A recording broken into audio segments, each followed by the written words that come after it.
Hello, fellow traders. 'Tis I, TheRumpledOne, coming to you Tuesday, March the 31st. The year's 2020. Let's talk trading. Walmal method day 24, and it's time for the monthly wrap up. Remember, boys and girls and non-binary traders, these videos are for educational purposes only. Your results may differ from mine. Trading is extremely risky. You can lose all of your money. If you need trading, investment, or financial advice, seek the advice of an accredited financial professional. Now, remember, when we're trading, we need to prepare. We need to have that opportunity present itself. And when it does, we need to take action.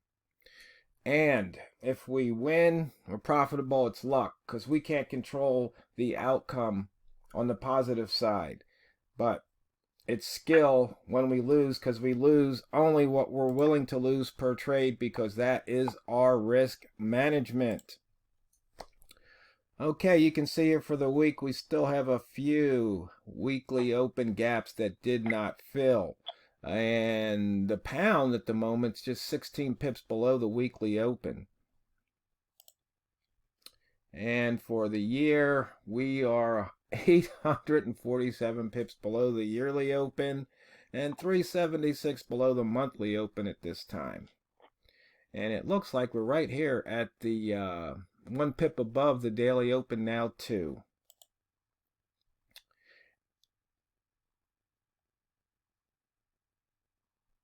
And you can see we are inside yesterday's range.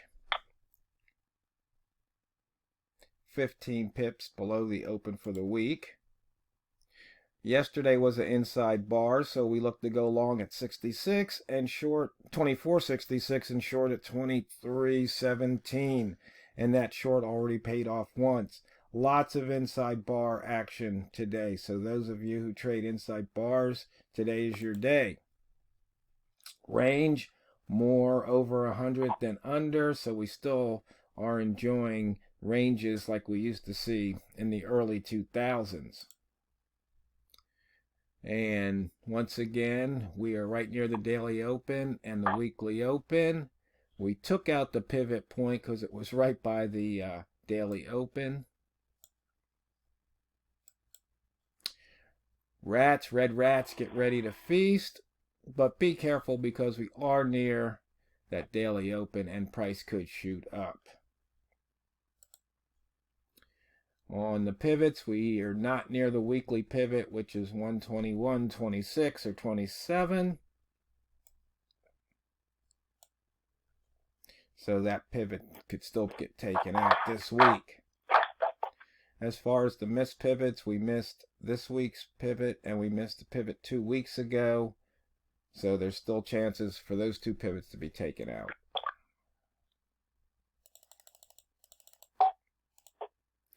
We are in the upper wick zone right here.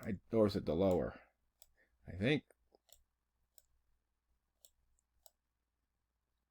it's hard for me to tell on this chart. Let's see, yesterday we're in the lower wick zone. Might have to put some labels here to update that. And once again, looking at the new frequency distribution indicator on the stats. And there was something I came up with, and I realized it. So I'm going to pause the video and put in, add another indicator. Okay, boys and girls and non-binary traders, we're right here at the top of the hour. I made a new indicator because I was thinking how I like trading the first opening range of the week and the month of the year. I thought, well, why not have the M1 bar and the M5 bar have an indicator to show those high, lows, and open, and for the first bar of the hour. And I have Walmal on the line. How's it going, Walmal? Well, today's been a rough day for me in terms of trading, but I'm doing well otherwise. But you know what? Because of risk management, I'm not depressed. Well, that's good to hear. You know, the thing is, I had some trades go against me. I had to one of the brokers, they went and had a stop loss go against me. It went 20 pips beyond my stop loss before it took me out of the trade. But you know what? Even with that, because my risk was placed properly, I'm doing okay. Yeah. So as you can see here, it looks like we've got a range here of about 7 on this first opening, this first bar here. Is that right? 7. Let me double check here. Yeah, it's about 6 on the first bar. Yeah, we've got a high 96, low 57. Yeah, it's right around 10 pips. But we know price is most likely going to break out of that range. So we can use this as a trigger. We can use just the sweet spots, the original, as a trigger. Or actually there was the other one, and the Walmal buy zone, where we can just take the have the buy zone open plus minus 4, 5, 6, whatever works for the pair you're trading. But yesterday Walmal and I were talking after the video, and he made a comment. What was that comment, Walmal? You talking about the 1 minute?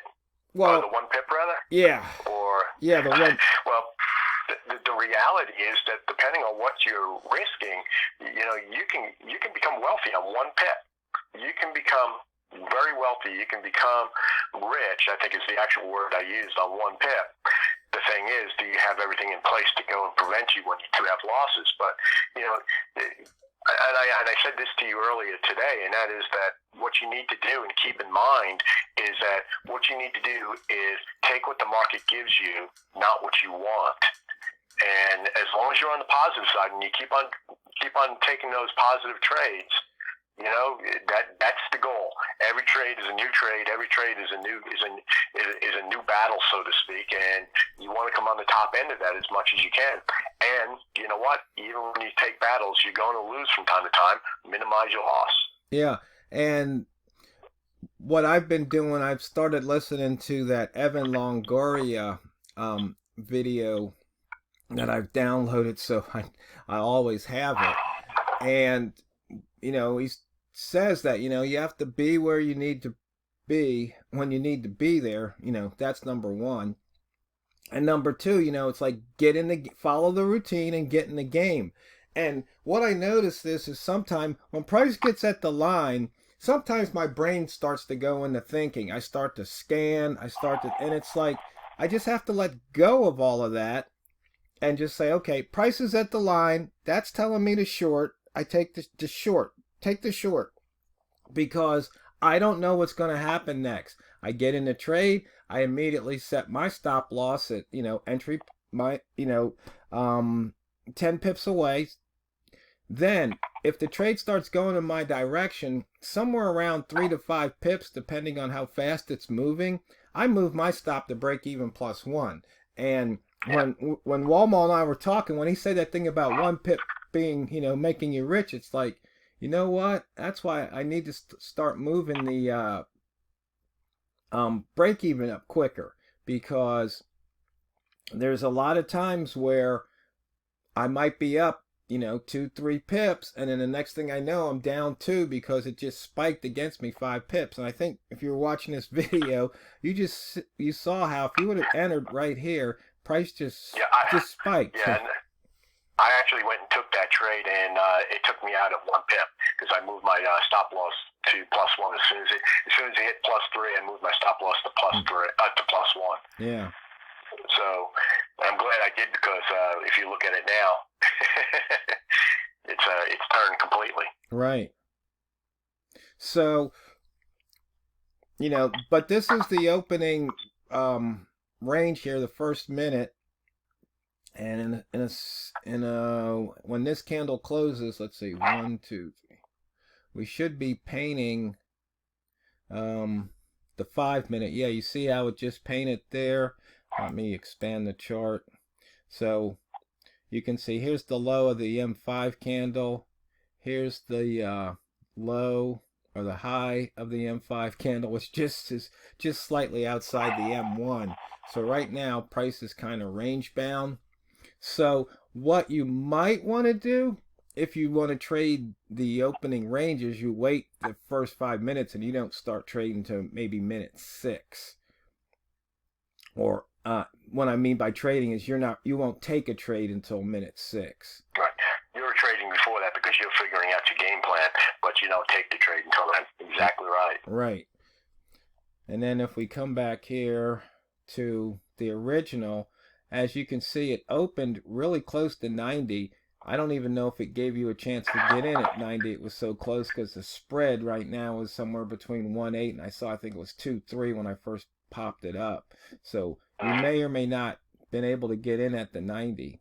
But you see here you had an opportunity a couple bars ago, which you possibly could have paid 5 pips. So once again, that's what the method's designed. Because if you didn't take those 5 pips, you see what happened here. So maybe you took out, you got the +1, maybe you got the +5. But it's real tempting because we look at these ranges. Oh, I want to get 30, I want to get 60. But it doesn't always happen that way. You don't know which way that 30 is going to be. It may be 10 and 10, and maybe 15 and 15 in 2 different directions. So that means reality is crossing that 10 line means you only have a possibility of 5 if it does that. Right. So just so you all know, I did jump in again at 70, and I'm probably going to take a loss here. But you're in the euro though, right? Yeah, I am. I'm sorry. I'm trading the wrong. I'm trading the wrong chart. Sorry, guys. I forgot. Yeah, and tell the boys and girls and non-binary traders why you switched back to euro. I switched over there because I know I don't like this ping pong method of what's going on the town right now. It's just moving too quickly for me to react with my broker. So I need to find something that moves a little bit slower for me, and the euro does that, and it doesn't have the same range, which means I need to go and take what I can take, and that's it. But and that's the main reason why I went and switched over there. I didn't change the method. The method is exactly the same. It's just that I ran the statistics again, made sure I could make money, adjusted where I needed to adjust, and so that I feel more confident in what I'm doing. Yeah. And I know there was somebody that they want to know what indicators, so I'm showing you the indicators, the HL5. And as you can see, I'm displaying the distance from the fib distance from the low, between the low and high. High is 100 and low is 0. And I know a lot of people go, well, it depends on which made high last. It's like, no, I like thinking of it as a thermometer. 0's at the bottom, 100 is at the top. And right now we're at the 88.6, 0.7, 89 fib level. There you go. You can see how quick that changes. So those people who like to play fib reversals, we've got the spread alert indicator here. So you can see the max spread, the min spread, the current spread, bid and ask. I got the beep clock. I've got the in and out indicator just showing the inside bars, because I noticed there's a lot of opportunities to take some pips. Like right here, there was an opportunity to go short, but that's not the Walmal method. But when we trade, sometimes we know what will work in our favor, so we make methods our own. And the TRO ranges, I've got it set to show 5. I think it can go up to 25 or more depending on how much screen real estate you have. And then the price meter just opened at a current price. So if the line's green, you want to be buying. If it's red, you want to be shorting. And as I was talking, we just went across 12400 and already 5 pips right there. And the multimeter candle color. So once again, the fastest 15 minutes in trading. We got 30 seconds. Walmal, you want to tell the traders anything before we shut down? Just trade what you see. And that's just what you got to do. Trade what you see. That's what will make you profitable. And take what the market gives you, not what you want. Yeah. So, fellow traders, I hope you had a profitable month. And we'll see you tomorrow for the beginning of April, April 1st, Fool's Day. Just remember, don't be a fool, because it's not what you trade, it's how you trade it. So continue draining the banks.